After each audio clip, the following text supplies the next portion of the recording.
Technical analysis और fundamental analysis जो हम करते हैं फॉर बेटर रिटर्न्स, उसके अलावा एक और एस्पेक्ट मार्केट्स का होता है, वो है behavioural finance. This branch of finance and economics deals with the human behaviour when we deal in the economic situation. कई बार ऐसा होता है कि जो निर्णय हम लेते हैं मार्केट में, वो निर्णय प्योरली रैशनल निर्णय हमारा नहीं होता, तो उसके कारण हमें कई बार सब ऑप्टिमल प्रॉफिट्स या लॉसेस होते हैं. उसके बारे में हम आज बात करेंगे. वॉरेन बफेट का एक ये फेमस कोट है, success in investing doesn't correlate with IQ once you have above the level of 25. Once you have ordinary intelligence, what you need is the temperament to control the urges that get other people in trouble in investing. कहने की बात यह है कि जो IQ है उसका एक लेवलिंग इफेक्ट आ जाता है, उसके बाद ज़्यादा IQ होने से आपके रिटर्न्स पे कोई खास फर्क नहीं पड़ता, रादर देन आपके बिहेवियर से पड़ता है.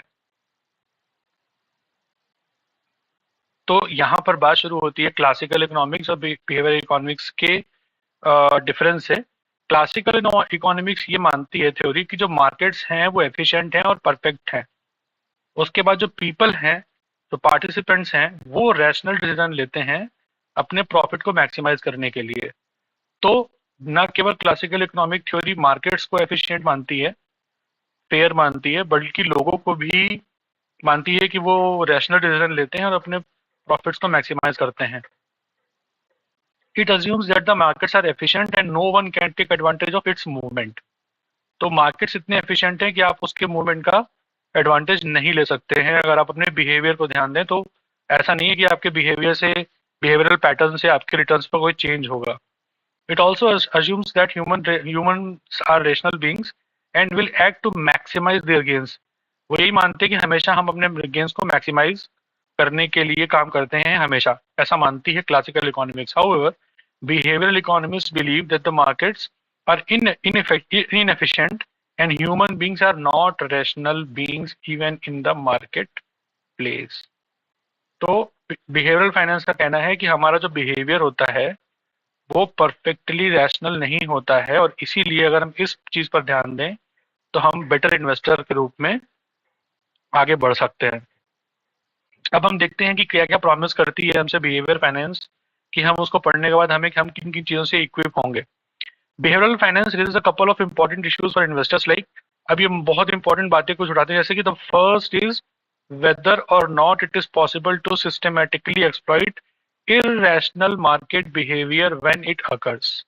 जो हम लोगों ने मिस्टर मार्केट का कंसेप्ट पढ़ा था, तो मिस्टर मार्केट हमारे पास वो इररेशनल हम लोगों ने पढ़ा था कि वो आता है पर डे, और वो हमें अंडरलाइंस के जो असेट्स के जो प्राइसेस बताते हैं, वो कई बार जो उसका मीन होता है, जो एक्चुअल वैल्यू होना चाहिए, उससे कम या उससे ज्यादा होता है. तो पेंडुलम के दोनों साइड में ऐसा हो सकता है, एक्सुबरेंस, पेसिमिज्म. वही वाली बात कह रहे हैं. तो क्या हम अगर बिहेवियर फाइनेंस को पढ़ें तो क्या हम इसका फायदा उठा सकते हैं. The second issue is how to avoid making sub optimal decisions and as an investor. हम ऐसे डिसीजन लें जो सब ऑप्टिमल ना हो, बेस्ट पॉसिबल हो. The goal is to close the gap between how we actually make decisions and how we should make decisions. अब इसमें कुछ क्वेश्चंस के माध्यम से बिहेवियरल फाइनेंस का इंपॉर्टेंस और उसका रोल और उसकी जगह बताने की कोशिश की गई है. पहला, ये एक्सप्लेन करता है why we hold on to stocks that are crashing.